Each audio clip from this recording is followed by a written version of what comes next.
Hi, my name is Kevin Koster. Today we're going to be talking a little bit about the Sigma 35mm 1.4 DG DN.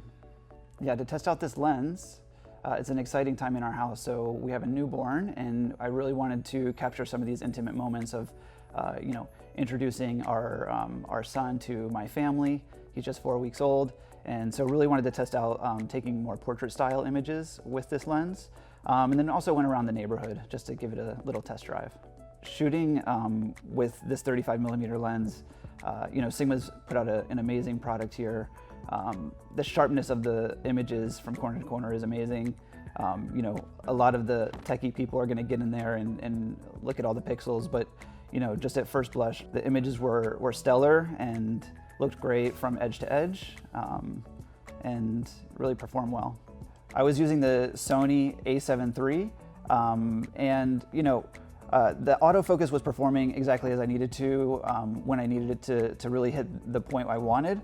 I did have some trouble, and this might have been just the communication between the body. I did have some auto features on inside the camera, so I didn't know if it was some of the shorter aperture where I was trying to get the focus to hit, and it wasn't quite finding exactly. But that's probably more on me than the lens.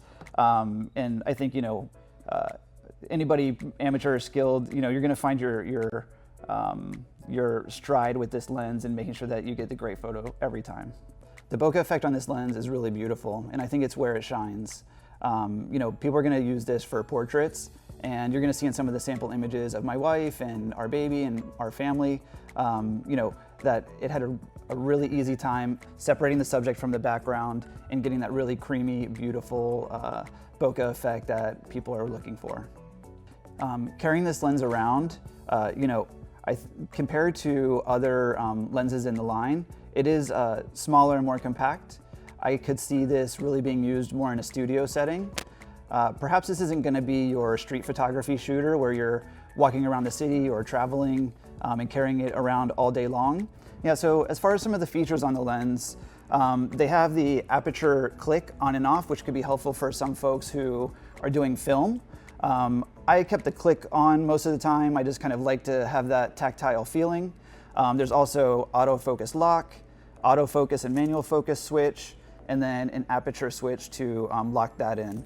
I kept this mostly on autofocus the entire time I used it. I did use some of the autofocus lock just to keep focus on the subject that I wanted to continually shoot. Otherwise there's some really great features here for people to use. I think people who are going to shoot video with this are going to get some stellar results, especially with the beautiful bokeh effect and having the click off feature here. It's going to allow you to change your aperture or settings in a really smooth and beautiful way for film. As far as any improvements with this lens, I think I'd want to spend a little bit more time with it. I have no complaints off the bat. I think we captured some really great images. It was fun to use, really liked the results that I got, and I'd love to shoot some more with it. I think people who would really benefit from this lens certainly are professionals and people shooting portraits or headshots, but I do think that somebody that is more at the amateur or hobbyist level could get a lot of benefit from this lens.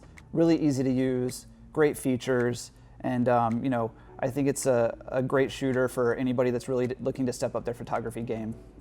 This is a brand new lens from Sigma. It was really exciting to get the call from the Goja team to try it out, take it for a test spin. This is going to be hitting the market very soon, and check out the websites for all the technical specs. It's a lot of fun. To check out some of my photos from this camera and some of my other work, you can follow me on Instagram at Kevin Koster, or look at my professional work at Koster Creative.